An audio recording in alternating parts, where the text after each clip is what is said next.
ఎవరు అని అంటే సౌలు. సౌలు తర్వాత దేవుడు ఆ రాజ్యాన్ని ఎవరికి ఇచ్చాడంటే దావీదుకి ఇచ్చాడు. దావీదు తర్వాత ఆ రాజ్యం ఎవరికి వచ్చింది అని అంటే సొలొమోనుకు వచ్చింది. సొలొమోను పరిపాలనలో సొలొమోను దేవుడి దగ్గర ఏమడిగాడంటే, నాకు మంచిగా జ్ఞానం కావాలి, నాకు తెలివి కావాలి, జ్ఞానం కావాలి, వివేచన కావాలి.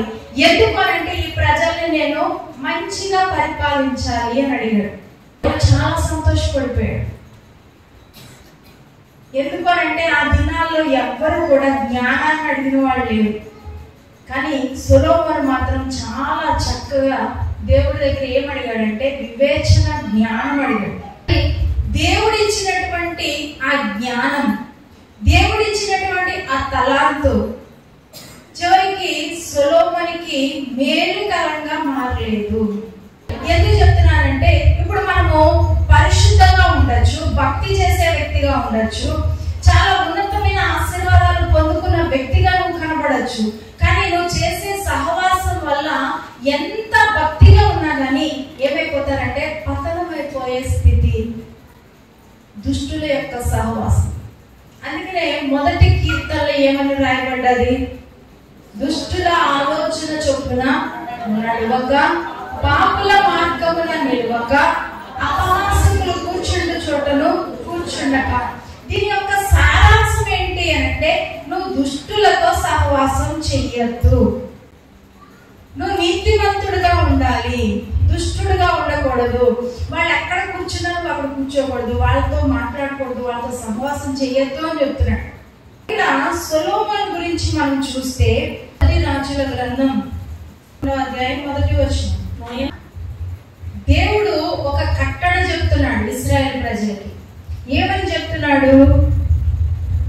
దేవతల తట్టు మీ హృదయాలను తిప్పుతారు కాబట్టి వాళ్ళతో ఏం చేయకూడదంట, సహవాసం చేయకూడదు అంటున్నాడు. ఇక్కడ పౌలు భక్తుడు కూడా అదే మాట చెప్తున్నాడు. దాన్ని కొంచెం తిప్పి ఏం చెప్తున్నాడు అంటే, దుష్టులతో సాంగత్యం చెయ్యొద్దు అంటున్నాడు. లోనేమో అన్య దేవతల వైపు తిరగకండి, వాళ్ళతో సహవాసం చేయకండి. ఎందుకు చేయకూడదంట? మన హృదయాలను ఏం చేస్తారంట, వాళ్ళ వైపుకి తిప్పేసుకుంటారంట. నువ్వెంత భక్తి చేసినా, నువ్వెంత పరిశుద్ధంగా ఉన్నా, నువ్వెంతగా నీతిగా జీవించినా, అయినటువంటి యెహోవా ఇశ్రాయేలు ప్రజలతో ఏం చెప్తున్నాడంటే, అన్య దేవతల తట్టు మీరు తిరగద్దు. ఎందుకు అనంటే వాళ్ళతో మీరు సహవాసం చేస్తే మీ హృదయాలను వాళ్ళు ఏం చేస్తారంటే వాళ్ళ వైపుకి తిప్పేసుకుంటారు అంట. ఇక్కడ పౌలు ఏమంటాడంటే, దుష్ట సాంగత్యం మంచి నడవడిని ఏం చేస్తుందట, జరిపేస్తుంది అంటున్నాడు. ఈ సొలొమోను విషయాన్ని కనుక గమనిస్తే, ఈ సొలొమోను ఏం చేశాడు అనంటే అన్య స్త్రీలను వివాహం చేసుకున్నాడు, అన్య దేవతల వైపుకి తిరిగిపోయాడు. కాబట్టి తన జీవితంలో దేవుడిచ్చిన ఆధిక్యతను అంతా పోగొట్టుకున్నాడట. అందరికన్నా సొలొమోను చాలా గొప్పవాడిగా ఎంచబడ్డాడు. ఇప్పుడు భూరాజులందరికన్నా ఈ సొలొమోను బలహీనుడిగా ఎంచబడుతున్నాడు. చూడండి ఎంత మార్పు జరిగిపోయింది. ఒక టైంలోనేమో సొలొమోను అంత జ్ఞానవంతుడు లేడు, అంత గొప్పవాడు లేడు. ఆ భూరాజులందరిలో కూడా సొలొమోనే గొప్పవాడు అని చెప్పిన వాళ్ళు ఇప్పుడు ఏమంటున్నారు, అంత బలహీనుడు లేరు అంటున్నారు. అంటే ఇతడు తీసుకున్న తప్పుడు నిర్ణయాలు, తప్పుడు ఆలోచన ఏం చేసినాయి అని అంటే ఆ వ్యక్తిని ఆధిక్యత నుంచి తొలగించేసింది. చూడండి మొదటి రాజుల గ్రంథం 11:4. ఈ సొలొమోను చూడండి వృద్ధాప్యంలో ఉన్నాడంట, ముసలోడైపోయాడు. ముసలోడైపోయే కన్నా ఈ భార్యను వదిలేరా? ముసలోడైపోతే ఏం చేస్తారు? సాధారణంగా ఏం చేస్తారు? ఇక్కడ చూడండి చాలా విచిత్రంగా రాయబడ్డారు. ముసలోడు అయిపోయినప్పుడు వదలట్లేదు వీడు భార్య, 1000 మందిని చేసుకున్నాడు. ఇప్పుడేమో ఏం చేస్తారంట, ముసలోడు వృద్ధాప్యంలో ఉన్నా కానీ ఆయన హృదయాన్ని ఇంకా తిప్పుతూనే ఉన్నారు. చూడండి ఎంతగా దిగజారిపోతున్నాడు సొలొమోను. సాధారణంగా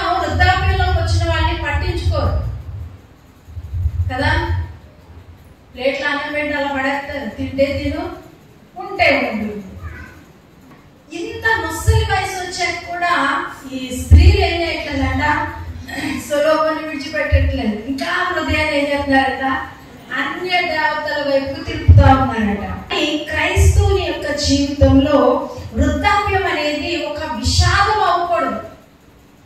ఎందుకు అవ్వకూడదని చెప్తున్నాను అంటే, దేవుని వాక్యం చెప్తుంది వృద్ధులు ఏం చేస్తారు అంటే నూతన బలం పొందుకుంటారు అన్నాడు.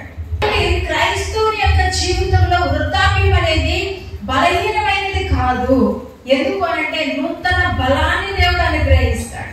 వృద్ధులు కలలు కంటారంట, ఎన్నో ఆశీర్వాదాలు ఉన్నాయి. కానీ ఇక్కడ వృద్ధాప్యంలో వచ్చేసిన తర్వాత సొలొమోను యొక్క జీవితం ఎలా ఉంది అంటే విషాదంగా ముగిస్తాము. ప్రారంభం బాగుంది కానీ ముగింపు బాలేదు.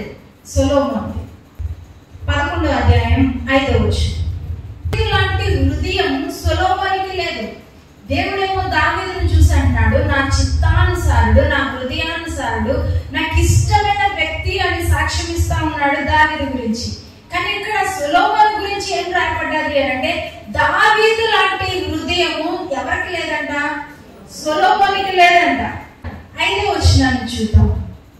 హేయమైన దేవతలను అనుసరించాడంట. ఎంత దారుణమో చూడండి. దేవుని ద్వారా జ్ఞానం పొందిన వ్యక్తి, దేవుని ద్వారా సింహాసనాన్ని పొందుకున్న వ్యక్తి, దేవుని ద్వారా ఆలయం కట్టడానికి ఆధిక్యత పొందుకున్న వ్యక్తి, యోగ్యతను సంపాదించిన వ్యక్తి ఇప్పుడు ఎంత దారుణంగా దిగజారిపోయి ఏమైన దేవతలను అనుసరిస్తున్నాడంట. ఆ సొలొమోను కట్టిన దేవాలయంలో దేవుని మహిమ దిగింది, షకీనా మేఘం దిగొచ్చింది. ఎంత మహిమ ఆ మందిరాన్ని నింపేసిందో. దావీదుకి ఒక ఆశ, దేవుడికి ఒక మందిరం కట్టాలి అని. కానీ దేవుడు అంటున్నాడు, నువ్వు మాత్రం కట్టడానికి వీలేదు. ఎవరు కట్టాలి? నీ కుమారుడైన సొలొమోను చేత కట్టించుగానే నువ్వు కట్టద్దు అన్నాడు. ఎంత బాధ ఉంటుంది చెప్పండి. అసలు దావీదు యొక్క హృదయం ఎలా ఉంది అంటే, నేనేమో పెద్ద ఇంట్లో ఉన్నాను, నా దేవుడికి మాత్రం ఏం లేదు అంటే మందిరం లేదు.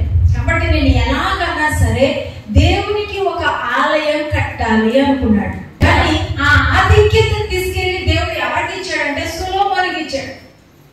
అంత గొప్పగా దీవించబడిన తర్వాత, మంచిగా ఆలయం కట్టడానికి దేవుడు యోగ్యత ఇచ్చిన తర్వాత ఇప్పుడు ఏం చేస్తున్నాడు సొలొమోను అంటే అన్య దేవతలు, ఏమైనా దేవతలను అనుసరిస్తున్నాడట. 7-8 వచనాల్లో చూస్తే ఆ దేవతలకి ఏం కట్టాడు అని అంటే బలిపీఠాలు కట్టించాడు. దావీదేమో యెహోవాకి బలిపీఠం కట్టాలి అనుకుంటే సొలొమోను ఏం చేస్తున్నాడు, అన్య దేవతలకి విగ్రహానికి ఏం చేస్తున్నాడంట, ఏమైన దేవతలు వాటికి ఏం చేస్తున్నాడు, బలిపీఠాలు కట్టిస్తున్నాడంట. ఎవరి కోసం, ఎవరిని సంతోష పెట్టడానికి చేస్తున్నాడు ఇవన్నీ?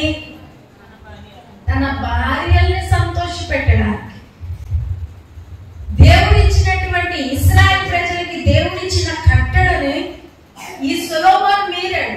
ఏమిచ్చాడు అంటే నువ్వు అన్యులతో సహవాసం చెయ్యొద్దు, అన్య స్త్రీలను వివాహం చేసుకోవద్దు అని నిర్గమకాండంలో 2వ దేవుడు చాలా స్పష్టంగా చెప్పాడు ఇశ్రాయేలు ప్రజలకి. కానీ ఈ సొలొమోను ఏం చేస్తాడంటే విగ్రహాలతో లేకపోతే అన్య స్త్రీలను వివాహం చేసుకున్నాడంట. దేవుడు పెట్టిన కట్టడ మీరాడు. దుష్టులతో సహవాసం చేయడం ప్రారంభించాడు. చివరికి ఏమైపోయింది అంటే తన జీవితంలో అపజయాన్ని చూస్తా ఉన్నాడు. చూడండి, 1 రాజుల గ్రంథం 3వ అధ్యాయం 3వ వచనం. దేవుని ఎదుట దావీదు ఎలా కనబడట్లేదు అంటే యథార్థంగా లేడంట, చేస్తున్నట్టుగానే ఉన్నాడు. తండ్రి చెప్పిన కట్టడలన్నీ అనుసరించి నడుచుకుంటున్నట్టుగానే ఉన్నాడు. కానీ ఏం చేస్తున్నాడంట, ఉన్నత స్థలాల మీద బలులు అర్పిస్తా ధూపం వేస్తా ఉన్నాడు, విగ్రహారాధన చేస్తా ఉన్నాడు. అంటే దేవుని ఎదుట ఈ సొలొమోను ఎలా ఉన్నాడు అంటే యథార్థంగా లేడు. దావీదు మాత్రం దేవుని ఎదుట యథార్థంగా ఉన్నాడంట. కానీ సొలొమోను దగ్గరికి వచ్చేసరికి ఏమైపోయింది అంటే యథార్థతను కోల్పోయాడు. భక్తి లేదు, పైకి మాత్రమే. చర్చిలో కూర్చున్నంత సేపు భక్తి, చర్చిలో కూర్చున్న కూర్చున్నంత సేపు దేవుని సేవకులు బాబోయ్ బైబిల్, ప్రార్థన, ఆరాధన, వాక్యం, పరిశుద్ధత. ఇంటికి వెళ్ళగానే లోకానుసారమైన ఆచారాలు, లోకంతో సహవాసం. ఇదంతా ఏంటి అంటే దేవుని ఎదుట మనం కూడా యథార్థంగా ఉండట్లేదు. ఈరోజు క్రైస్తవులే, ప్రార్థనకు వచ్చిన వాళ్ళే, ఇంటికి వెళ్ళిన తర్వాత ఒక భక్తి, మందిరంలో ఒక భక్తి. వ్యక్తి నాతో మాట్లాడుతూ అన్నారు, ప్రార్థనకు వస్తారండి, సంఘ పెద్దండి, అయితే ఆదివారం ఆరాధన, ఉదయమే ఆరాధన అవ్వగానే చక్కగా మందిరంలో కూర్చుంటాడు, ఆరాధన అవ్వగానే ఇంటికి వెళ్తాడు, సాయంత్రం మందు దగ్గర ఉంటాడు. అదేంటి అని అంటే అదే ఇది ఇదే. మన దేవుడు అదే చెప్పాడా? అదే ఇది ఇదే అన్నాడు దేవుడు. చూడండి ఎంత దారుణంగా ఉన్నారు.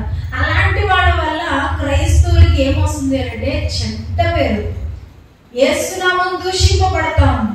ప్రార్థన అంటారండి, ప్రార్థన అయిపోయిన తర్వాత నోట్లో నుంచి భయంకరమైన బూతులు. మనం బూతులు మాట్లాడచ్చా? నువ్వు కోపం వచ్చినా కూడా నువ్వేం మాట్లాడకూడదు తెలుసా? బూతులు మాట్లాడకూడదు. పోకిరి చేష్టలు మనం చేయకూడదు. అన్యులు చేసినట్లుగా మనం ప్రవర్తించకూడదు. మన లోకంలో నుండి ప్రత్యేకింపబడిన వ్యక్తులుగా ఉండాలని దేవుడు కోరుకుంటున్నాడు. వాళ్ళ అదే ఇది ఇది అంటే ఆదివారం ఆరాధన, సాయంత్రం మందు. ఏంటి భక్తి? రోజు అందుకనే దేవుడు చాలా స్పష్టంగా పౌలు భక్తుడి ద్వారా మాట్లాడుతున్నాడు. నువ్వు దుష్ట సాంగత్యం చేస్తున్నావు. ఈ రోజు ఇక్కడ కూర్చున్న చాలా మందిలో ఏం కనబడుతుంది అంటే సహవాస దోషం కనబడుతుంది. నువ్వు చేసే వ్యక్తి, నువ్వు సహవాసం చేసే వ్యక్తి ఎలాంటి వ్యక్తులు నువ్వు ఆలోచించు ఒకసారి. అదేం చేస్తుంది అంటే నీలో ఉన్న మంచిని కూడా లాగేసుకుంటారు. కాబట్టి జాగ్రత్త పడమని దేవుడు హెచ్చరిస్తున్నాడు. తర్వాత చూద్దాం, 1 రాజుల గ్రంథం 2వ అధ్యాయం 3-4 వచనాలు. దావీదు కొన్ని హెచ్చరికలు సొలొమోనుకి చెప్తా ఉన్నాడు. నువ్వు ఇలా చేయాలి, మోషే ధర్మశాస్త్ర ప్రకారం నువ్వు ఇలా నడుచుకుంటే, నువ్వు ప్రతి విషయంలో దేవుడికి మొదటి స్థానం ఇస్తే, దేవుడిని ముందు పెట్టి నువ్వు వివేచన కలిగి నడుచుకుంటే నువ్వు దీవించబడతావు అని కొన్ని హెచ్చరికలు దావీదు చెప్తా ఉన్నాడు సొలొమోనుకి. కానీ సొలొమోను ఏం చేయట్లేదు అని అంటే తండ్రి చెప్పిన హెచ్చరికల్ని త్రోసిపుచ్చుతున్నాడట. మొదటిదేమో యథార్థత లేదు దేవుని ఎదుట. రెండవది ఏంటి అని అంటే తండ్రి చెప్పిన హెచ్చరికలు ఏం చేస్తున్నాడు? పక్కకు దోసేస్తున్నాడు. ఈరోజు దేవుడు ప్రతి వారం మనతో మాట్లాడుతున్నాడు. ఏదో ఒక హెచ్చరిక, ఏదో ఒక ఆలోచన, నువ్వు అలా చేయకు, ఇలా చేయకు అని సేవకుల ద్వారా ఏదో రకంగా దేవుడు నీతో మాట్లాడుతా, హెచ్చరిస్తా ఉంటే వాళ్ళు చెప్పిన హెచ్చరికలు తప్పు పట్టే వాళ్ళు ఉన్నారు. నాకే ఎందుకు చెప్తున్నారు? వాళ్ళు చేస్తున్నారు, ఇప్పుడు వాళ్ళకి ఎందుకు చెప్పరు? ఇలాగ వంతులు వేసుకుంటా ఉంటే నువ్వు మారు, వాళ్ళు మారు. తండ్రిగా లేకపోతే సేవకులుగా ఇక్కడ నిలబడి ఎవరైనా వాక్యం చెప్పినా, లేకపోతే ఇక్కడున్న వాళ్ళు ఎవరైనా హెచ్చరిక చేసినా నువ్వేం చేయాలంటే ప్రేమతో స్వీకరించాలి దాన్ని. అలా స్వీకరించినప్పుడే నువ్వు దీవించబడతావు. లేకపోతే దేవుడు నీతో మాట్లాడినప్పుడు, దేవుడు నేను హెచ్చరిక చేసినప్పుడు నువ్వు తోసేసావు అనుకో, ఏమైపోద్ది అని అంటే దేవుడు ఇచ్చిన ఆధిక్యతను నువ్వు పోగొట్టుకుంటావు. చూద్దాం, ప్రసంగి 1:16-17. మన జీవితంలో దేవుడు ఏది ఇచ్చినా కానీ అది దేవుడు ఇచ్చింది, అది దేవుడిది అని నువ్వు ఆ వస్తువు కావచ్చు, లేకపోతే దేవుడికి ఇచ్చిన ఆశీర్వాదం కావచ్చు, దేన్నన్నా కానీ నువ్వు ఎలా చూడాలి అంటే ఇది నాది కాదు, ఇది దేవుడిది అని నువ్వు చూడాలి. నాది కాదు దేవుడిది అని అంటే శరీరం మీద కాదు, దేహము దేవుని ఆలయం అని దేవుని వాక్యం చెప్తుంది. నీది కాదు అన్నప్పుడు దేవుని ఆలయాన్ని నువ్వు పాడు చేస్తావా? ఒకవేళ పాడు చేస్తే నేను అతన్ని పాడు చేస్తాను అంటున్నాడు దేవుడు. నువ్వు దేవుని ఆలయం దగ్గర పాపం చేస్తే, నీ దేహంతో పాపం చేస్తే దేవుడు ఏం చేస్తాడంట? పాడు చేస్తాను. ఎవరైతే నా దేవుని మందిరాన్ని పాడు చేస్తారో నేను వారిని పాడు చేస్తాను అన్నాడు. ఎంత స్పష్టంగా దేవుడు మాట్లాడుతున్నాడు వాక్యం ద్వారా. ప్రతిది నాది నాది నాది అనుకుంటాం, కానీ అది నాది కాదు దేవుడిది అని అంటే నువ్వు చాలా జాగ్రత్తగా వాడతావు. నీ పిల్లలు కాదు దేవుని పిల్లలు అని అంటే వాళ్ళు ఎంత భక్తిలో పెంచుతావు. నీకు నచ్చినట్టుగా పెంచుకో. వాళ్ళు ఎవరి కోసం పెంచుతావు? దేవుడి కోసం పెంచుతావు. కాదు ఈ పిల్ల నా పిల్ల, నా మొహం వచ్చింది, నా కాలు వచ్చింది, నా చెయ్యి వచ్చింది, నాకులాగే ఉంది అనుకున్నావు అనుకో, నీకులాగే తయారవుతుంది. నాది కాదు, ఈ పిల్ల ఎవరో పిల్ల అంటే దేవుని పిల్ల అని నువ్వు చూస్తే దేవునికి సంబంధించిన వ్యక్తిలాగా నువ్వు పెంచుతావు. దేవుడు చెప్పినట్టుగా నువ్వు పెంచుతావు. దేవుడు చెప్పినట్టుగా నువ్వు పోషిస్తావు ఆ వ్యక్తిని. నాలాగే ఉంది, నా బుద్ధిలో వచ్చినాయండి, నీ బుద్ధిలో వస్తాయి. నువ్వు చేసి 5 నిమిషాల ప్రార్థనే వస్తుంది దానికి కూడా. అది ఈరోజు దేవుడు మనకి ఇచ్చిన ప్రతిదీ ఎలా చూడాలంటే ఇది నాది కాదు, దేవుడిది. మంచి దేవుని చేత జ్ఞానం పొందిన వాడు ఇప్పుడు ఏమంటున్నాడంటే మతి స్థిమితం లేదు, నేను వెర్రివాడిని, నేను పిచ్చోడిని. ఎందుకు అంటే ఇశ్రాయేలు ప్రజలందరికన్నా నా అంత జ్ఞానవంతుడు లేదు, నా అంత చదువుకున్నవాడు లేడు.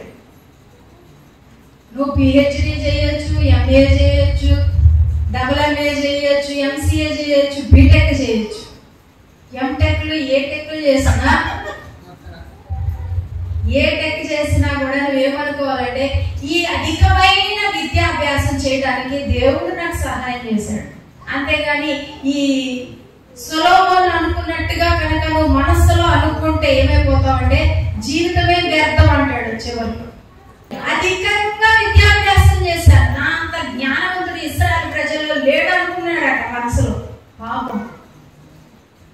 కానీ జ్ఞానం ఇచ్చింది ఎవరు అని అంటే దేవుడు. ఆ మాట ఏమైనా చెప్పగలిగాడా? ఏమీ చెప్పలేకపోయాడు. ఇవన్నీ ఎప్పుడు తెలుసుకున్నాడు అయ్యగారు? ముసలుడు అయ్యాక 1000 మందితో హ్యాపీగా గడిపాడు, తాగాడు, అన్ని చేశాడు. ఇప్పుడు 1000 మంది ఏం చేస్తున్నారు? ముసలుడు అయిపోయినా కానీ ఇంకా ఉదయాన్ని తిప్పుతానే ఉన్నారట, తిప్పుతానే ఒక బంతిలాగా ఆడుకుంటున్నారు సొలొమోను. అంత జ్ఞానం కలిగిన వాడు ఏమని చెప్పాలి, ఏమని లోకానికి సారాంశం ఇవ్వాలి అంటే దేవుని చేత జ్ఞానం పొందిన నేను దేవుడిచ్చిన జ్ఞానాన్ని దేవుడి కోసం నేను వాడాను, మంచి పోరాటం పోరాడాను. ఈరోజు నేను దేవుడికి నేను సాక్షిగా నిలబడ్డాను. నా తండ్రి చెప్పిన కట్టడం నేను పాటించి నా తండ్రి కన్నా గొప్ప రాజుగా నేను నిలబడ్డానని చెప్పాలి. కానీ ఏమంటున్నాడు? వెర్రివాడిని, పిచ్చోడిని. చివరి అంటున్నాడు ఈ జీవితం వ్యర్థం అని తెలుసుకున్నాడంట వృద్ధాప్యం వచ్చాక. ముందు తెలుసుకున్నా కనీసం బాగుండు. ఎప్పుడు తెలుసుకున్నాడు? వృద్ధాప్యం వచ్చాక తెలుసుకున్నాడు. ఇంత చదువు చదివాను కానీ నేనే గొప్పవాడు అనుకున్నాను, ఇశ్రాయేలు ప్రజలు నా అంత విద్యాభ్యాసం చేసిన వాడు లేడు అనుకున్నాను. ఈరోజు చెప్తున్నాను, మీకున్న దాన్ని బట్టి, మీకున్న జ్ఞానాన్ని బట్టి, మీకున్న తెలివిని బట్టి, మీకున్న తలాంతను బట్టి మీరు ఎప్పుడూ కూడా గర్వించడానికి వీల్లేదు.